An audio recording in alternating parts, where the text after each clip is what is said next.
I am full of questions now because I am exactly in this phase of my life where I've had some spiritual experiences. I've experienced like deep, maybe some awakening, let's say. But then I also have this like regular life. I have my job, like I need to live in normal way of living.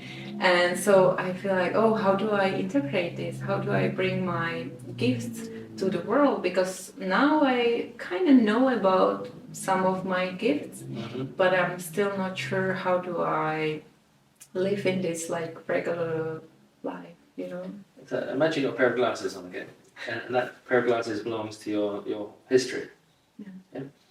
And it tells you, every time you put the glasses on, it tells you what you think you know from the past. Right? So you really end up seeing what you believe. You don't always see what's there, you see what you've been conditioned to believe based on past experience. Okay? Then an awakening happens, and it's a bit like taking off the glasses. What was that? That's not my glasses. Because life is not contained in your glasses. See? Life exists outside of your conditioned, personalised vision. Yeah? But most people are trying to stay safe inside of their belief systems. So they're terrified to take the glasses off. Because we see what we believe, and what we believe is how we behave. There's a sequence. Yeah? And if it doesn't conform to that, you're going to judge it or try and push it away. There's a whole thing of conflict and racism. It's like you try and push away what is not coherent with your particular chosen vision of the world. So one important piece of this puzzle is not necessarily about integrating, it's about enlarging your paradigm.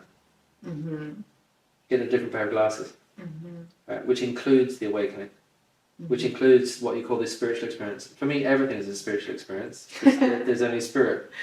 So it's not either or. And I wouldn't even call it spirit, I would just call it life. Yeah? As you enlarge your paradigm and start to have a pair of glasses, it doesn't just see the past, it doesn't just see the future, it also sees this, what I call the vertical dimension, which is where inspiration happens.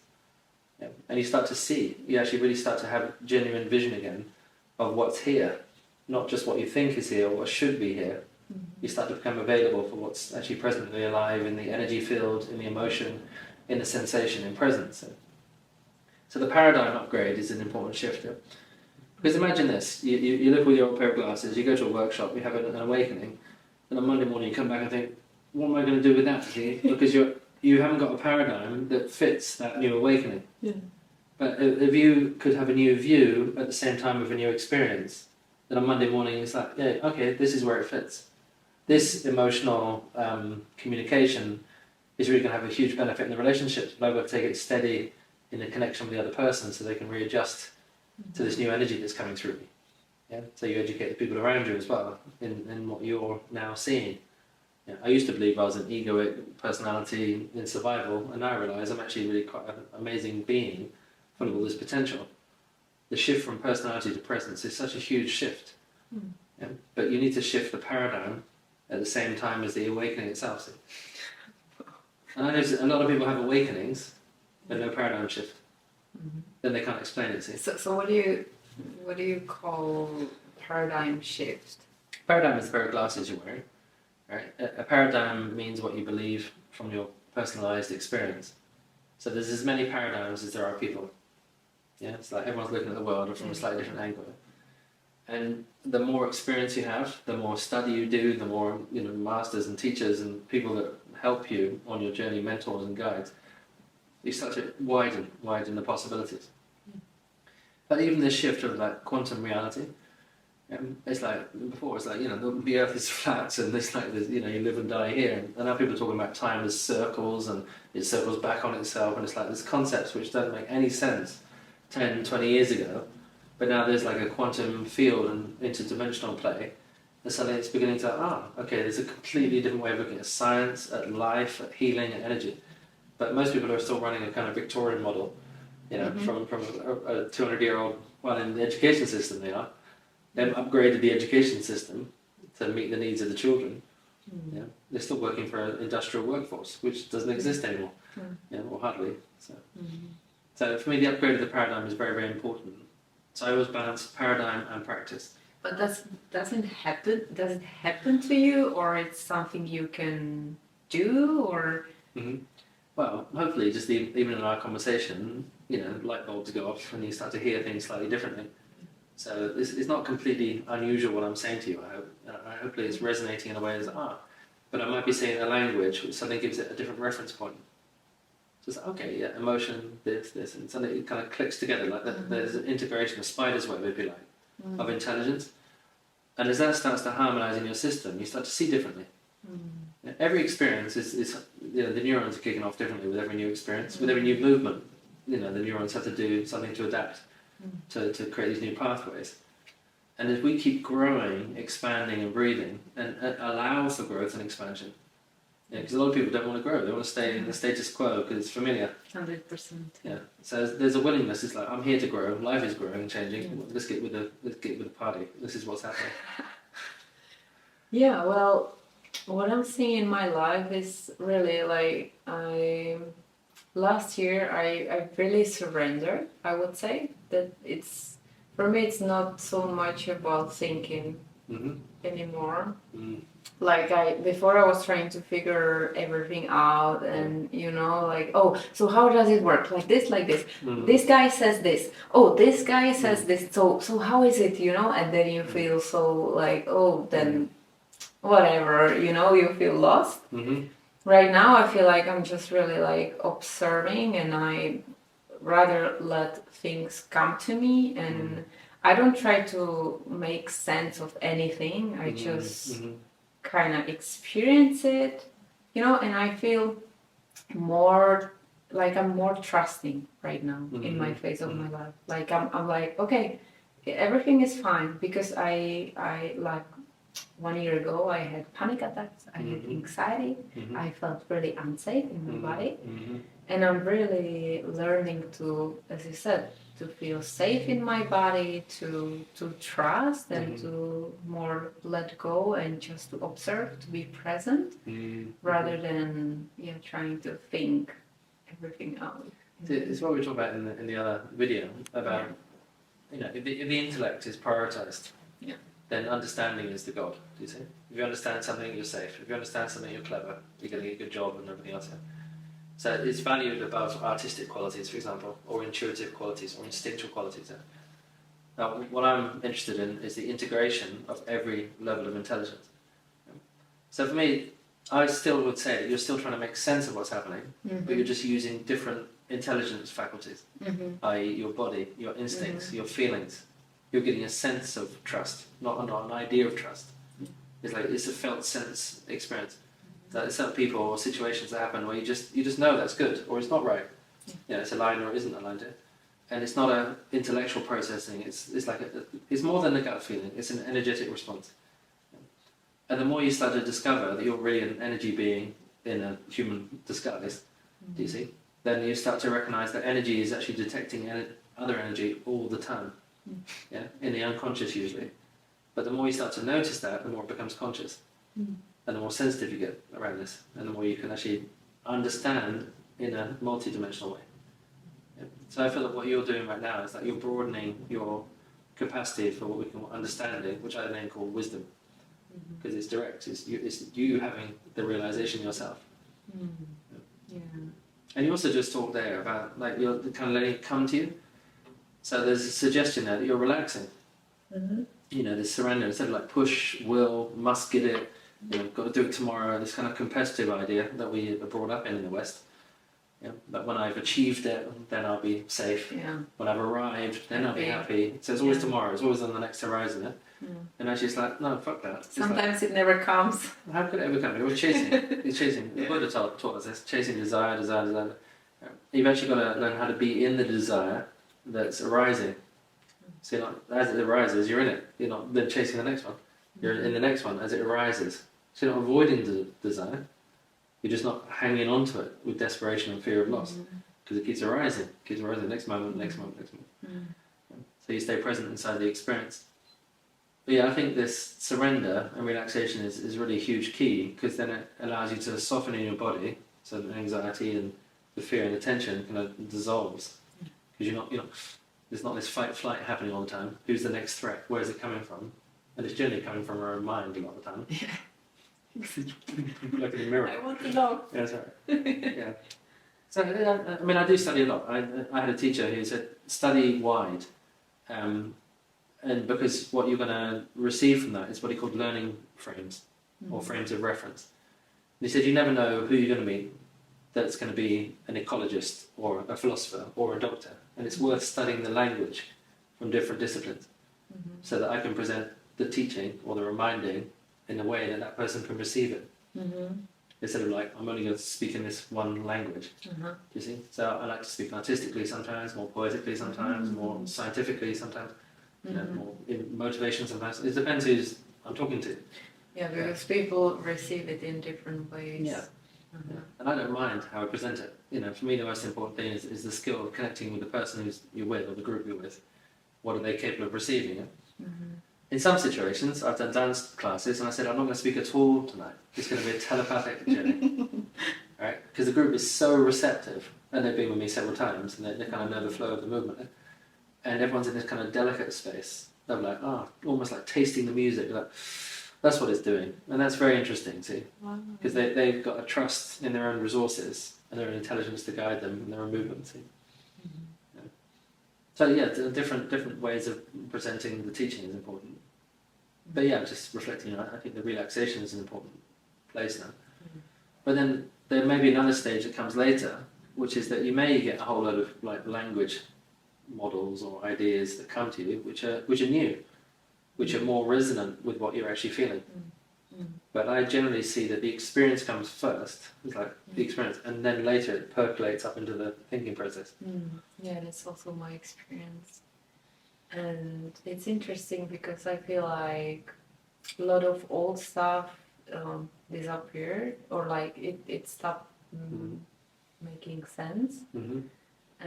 But I'm kind of like between, like new is being created, but it's not fully created yet. Right? And the old, it's gone. So I feel like I'm kind of like between, making new friends, or like seeing, what's here for me, you know? And it's interesting to be like between right now. It's like a threshold experience. But it's quite exciting though. It's like you're standing between worlds. Yeah, and it's like you're kind of balancing on a rope. Because sometimes it's easy to fall back in to like an old pattern of self. Yeah. Where there's judgment, criticism, depression, all that stuff. Because it's been a habit for so long. Yeah. So it's like pathways in the brain, in the energy field, and the behavioural manifestation. And as you start to embrace a new thing, it's like learning to drive. The first time you get the car, it's like there's too many buttons. It's like how to do this whole thing. And after a while, it's automatically integrated. So there's stages of learning we go to where it becomes unconscious because you've got in touch with it fully. And the threshold of something new is really quite precious, right? Because you're actually learning. You get to see more of the details, right? If you're the first time doing a healing practice, for example, because you want to study everything. If you've been doing it for like 5 years, sometimes you've lost contact with that initial surprise and magnificence because you got so used to it flowing that way. So it's also quite a precious moment, this threshold. Because you can say, what is the new? What is this new thing that's coming in? And how can I digest it? But being compassionate, that there's always going to be a time gap between the new energy meeting the old energy and then integrating into a third energy, which is the harmony of those two. Because it's never brand new, see? So if you observe a tree, look at a tree when it grows. It's like the old branch and the new green comes every year. Then that becomes the old branch, the new green comes. It's growing through. True. It's like this body is grown from, a tiny little infant. So there's always stages of growth on top of the growth. So there's never really newness. Right? Or else you'd be dissolving every 2 minutes. That makes so much sense, because usually people, they want to get rid, like fully, I want to get rid of this part, right? Like I want to get rid of this part of myself. But when you think about this this way, it makes so much sense. See, this is part of the evolution of the paradigm that I've got into, which is gradually, not immediately, gradually getting to a place of complete responsibility. Right? And recognizing that life is intelligent, everything is on purpose. There are no mistakes. Right? There are no accidents. It's like there either is a God or there isn't. You see, it's either a designed universe which has got this, infinite, exquisite intelligence, or are we in this random game of like marbles bumping into each other? It's like, how would that possibly happen? How could that create this moment or any moment or anything? Yeah. So when you start to really get in touch with your inner intelligence, you start to realize how much intelligence there is in all of creation. And you start to look with the child's eye, it's like, oh, so well, that's amazing, the physics behind the reality. And then you start to like really just feel more and more gratitude for that. Now, if you're living in that awareness that everything's on purpose and everything has its place and its timing, then you start to consider, why is this situation happening to me right now? Instead of it shouldn't be, or I'm going to push it away, or deny it. Now, that doesn't mean don't create boundaries. And some people mistake that teaching as like, oh, it's karma. And it's like, oh, hang on, you've got to still protect yourself and still say no and still walk away, still tell the police or whatever needs to be done. But that's also part of it. That's also part of the whole learning protocol. But when you start asking, what can I learn from this, and how is this going to grow me? Okay, so this person's angry. How's that going to grow me? How's this going to evolve us as a relationship? How can we become bigger through this encounter instead of just reactive tennis? So there's always an opportunity in every situation, but it takes you to go beyond that victim status where we blame and point fingers and let's say it's an unintelligent universe. This is all a big mistake. I'm in the wrong place. And consider the possibility that perhaps you're in the right place, and this is your like soul calling for you to just witness this and learn from this and go deep into this. Yeah, I feel like taking responsibility is such a huge thing. Like it's huge. At least for me, it was. I think it was maybe last year that I realized this. Not a long time ago. That I realized like. No one is going to do it for me, right? It's me. If I want different life, then I create different way of thinking, different experiences, different behavior, habits, everything is me, right? Like who can create it? So I feel like that's huge when you realize this, that you have responsibility for responsibility. Well, there's an expression which I like, which is have faith in Allah, but tie up Allah in like God, but tie up your camels. Right? So trust in life, but do what's necessary. Exactly. Right. So for me, that's a more humble way to look at responsibility. It's like I'm 100% responsible for my attitude, my actions, my behaviour. But it's not. It's just you. But I'm not making the sun come up and down, or not in my awareness. It's like that. There's so many forces happening in this present moment. Outside of our control. Now, a lot of people don't want to embrace that, trying to control everything. But we don't. And actually, when you start to relax and realize, well, I had dreams last night, I can't know how they possibly came into my awareness. These intuitions and energies that come into my field that I didn't create. Inspiration, grace, there's so many movements that happen outside of our conscious awareness. Outside of our human awareness, outside of our personal awareness. And when you start to see the multiplicity of this other intelligence, and we're just part of it, there's a bit of humility happens there. And I think a lot of this kind of spiritual movement is a bit misplaced in the kind of law of attraction. I'm just going to play God and get what I want. Yes, I know. And it's like, come on. It's like there's so many other forces at work, integrating, operating within that. But still, it's worth making the effort or the integrity to do your best. Like you put your best foot forward. In magnetically resonance, and then see what happens in the response. But there's a moment of like anything could actually happen. It's like not having that fixed. I must have this like a spoiled child. It must go my way. And if it doesn't, then it's somehow the universe. I should be angry with the universe.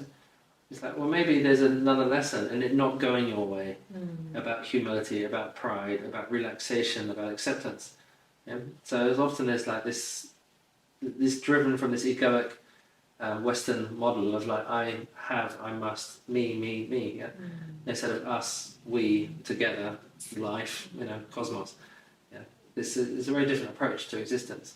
Yeah, it is. And I am very happy that I can experience this. Like sometimes I'm like, oh my God, I'm so grateful that I have this information. because maybe my parents, they didn't have information like this. Now they have from me, but before they didn't have. My mom is like, oh my God, how is it possible that I didn't know about this, about these possibilities? How is it possible that, you know, nobody told me that I can live differently? So I'm so happy. I'm 30 and I have this information. How much of a blessing is this? And just think what's going to happen when you're 60, when you're 70, when you're 80. You know, if this is awake now and the speed we're moving at it, and the future generations. I don't know if you know Rudolf Steiner. He's a great inspirational educator and philosopher, and also engineer and other things. He had a prophecy or just a vision where he said that there's going to be a new organ developing in the body, right? And it's the heart, the intelligence of the heart. And he said this 50, 80, 100 years ago. He said it's a new centre of intelligence that is going to be waking up on global, where instead of shifting from here, there's a lot of information about the gut brain. You know, this is a big teaching over the last 5-10 years about the microbes and, you know, how that impacts the body. And there is some teaching on the intuition, heart, IQ, emotional intelligence. Yeah? But it's like his vision was that we're entering a stage where the heart is going to be the central, organic, harmonic, you know, centre of presence, which is a shift from this solar plexus egoic identity or thought form identity. Interesting. And it's like different things come online. I don't just mean on the internet, but like online in the human experience at different stages in the evolution. So maybe when your mum and my parents were growing up, what was online for them was perfectly relevant for that moment. Yeah. And now we're at a different stage where we're online now for the heart to fully wake up. True. And manifest as like a psychic organ, he calls it. Yeah. So it guides, and I like that. I live from that. That's what sort of the Dancing Heart Path is about, really. Yeah. So nothing is wrong. Nothing's wrong, and it's like then it gets exciting. It's like, well, if they call it the quantum field now, you know, what's going to be manifest in the new physics in the next 30 years? Yes. I mean, I heard from people that, like with TVs, you know, you got a pretty big one here, but it's like we don't watch it. They've got developments of like TVs like 20 years down the line that are not on sale yet because they have to move these out of the warehouses first, right? So they've already got the science behind this. Yeah. Look at AI. The speed of AI is just phenomenal. Yeah? It's like everything is way ahead, but it's like we have to catch up in this time-space reality to like integrate it and harmonize it. Yeah? Because it's too shocking if you suddenly bring something from way into the future into the present moment. Yeah? Imagine like we had the information of the pyramids and all that stuff now. You know, if that reawoke how that all got created, it's like it blow people's minds. Yeah? So I think there's different cycles in the evolution of the species. True. Yeah? And you know, we say that we're at the pinnacle of evolution. It's like, I'm not sure that's the case. You know, I think we've been through many cycles of really pinnacles of evolution. You know, through these ancient societies that seem to exist on our planet. We've got lots of architecture that demonstrates this. So this idea of a straight line evolutionary curve doesn't make sense. It's more circular. Yeah? And then we start to realize, you know, which cycle are we in right now? What is the lesson of this moment? And apparently we're in the dark ages right now. This is called the Kali Yuga. Yeah, with the awakening of the light. You know? And it's like all these wars and, you know, everything's happening on the planet. It's like a purging of this energy field. Oh wow. Yeah, which is optimistic view, is that the golden age returns, yeah, which is the next phase after the Kali Yuga. But we have to go into the darkest of despair. We're not there yet. We're heading into the darkness. Not everybody, see. There's always going to be prophets and visionaries who are already in the golden age, talking back, like this future scout, reminding people, don't go down that rabbit hole. You know, that's not going to end well. And you know, with mass media and everything that's happened, it's become so visible so fast everywhere, immediately. Yeah? So everyone's in the awareness. Not everyone, but you know, a large group of people are in the awareness that we're in this dark shifting. Economics are falling apart, politics are falling apart, education's changing. You know, commerce is changing, COVID changed the way we work. You know, it's like there's been so much shifting in the last 3-4 years. And you know, as a human being, we're not used to shifting at that speed. You know, it's like it used to be working in the fields. You know, I'll have 50 years of planting the crops, and then I'll grow a bit more. You know, so it's like this is time, and then it's like. That's so true. Yeah. But maybe we're also speeded up in our own evolutionary development to deal more with this. But I think it's quite a shock for a lot of people that the speed of information, the speed of energy, the speed of change, and also the fear, because it's like suddenly you used to just be concerned about your village, and now the whole world is in your face. All the wars and terrible famines. So much information. Yeah. So we've got a lot to process, which is why we need these emotional healing techniques and trauma release, and stress release and transformation. Because if we didn't, it's like we just get overwhelmed by this very quickly. We do. We do get overwhelmed. But we need cleaning processes, regular protocols of cleaning, breathing. Dancing is a really good one. Right? To dance is a regular practice, is a fantastic way to like clean the system, reset yourself. Yeah. But I do feel that to be born in this age is like to be born as like a warrior of the heart. It's like we need power. It's not enough just to have ideas from the 60s, peace and love. And it's like we need power in the ground, you see, and to manifest that. Yeah. So it's like another stage to take that vision and to bring it into the daily life. But I see it one person at a time, and it's like that one person then affects 3 people. So it does grassroots ripples out actually quite quickly. But it feels like it's the most authentic way to spread a message. I agree. Yeah. I feel like I'm at some kind of phase in my life, and I talk about it a lot, and it inspires other people, which makes me really happy. Like I don't need to persuade anyone. I just talk about my experience. Yeah. And people are like, "Oh, tell me more," or like they think about it. Like my parents, like a lot of stuff it's new for them, or like sometimes they are conservative about some things, but it's in their consciousness or maybe in subconscious part, and it's just there. It influences them if they want or not. So I'm happy about it. Well, I think if you're lighter and brighter and more confident and connected, it's going to have good impact on anybody, parents, colleagues, friends, cats, dogs, goldfish. Everyone feels the influence of the energy that we are. And that's where I would like to see the whole relationship conversation shifting. And I often teach it, instead of seeing relationship as a story, see it as an energy. What is the energy of relationship? So it's like that's an invitation for a paradigm shift. Instead of the story, you like this is my shopping list of qualities or dislikes, or what you do and don't do in your behavioural codes. Like, what is the actual energetic presence that we have when we're sitting together, when we're breathing together, when we're, whatever we're doing together? Is it in the connection? And then listening to that as a guide. Trust the actual living life force of what's actually happening, not what should be happening, not the idea of what's happening, what is happening. And then we can relax the mind of it, saying that the mind doesn't have to keep running these stories of you should be like this, you should be like that, and part of this, part of that. So that's been huge for me, just to see the energetics of relationship. Sometimes we do blindfolded dances and let people connect with the blindfolds on it. So they can't look each other in the eyes, and they can't speak. Right? They can only feel and touch or breathe or sense. And so it's like, oh, that's who you are. It's like you suddenly get a different revelation of the person and the contact. And then we take the blindfold off and share something. It comes from a much more meaningful place because you've allowed these different parts of you to connect with the whole person. This stuff, this learning is actually really quite quick. That's what I notice. Like some people come in and within a few hours they get it. Yeah? So it's not like you have to study this for years and years and years because it's a natural reminding.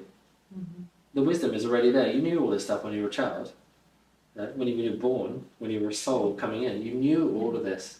Yeah? And then we go into this kind of sleepy I've been hypnotized and distracted and sedated and confused and numbed and medicalized and all the other forces that come in. Yeah? And so awakening really is awakening. It's really the right word. It's like, I've got to wake up. I do loads of shaking processes just to get people back in. It's like, come on, feel yourself again, feel the moment, feel the music, listen to the music, and dance. It's like, back, I'm back now. Okay, wow. Thank you so much. Pleasure.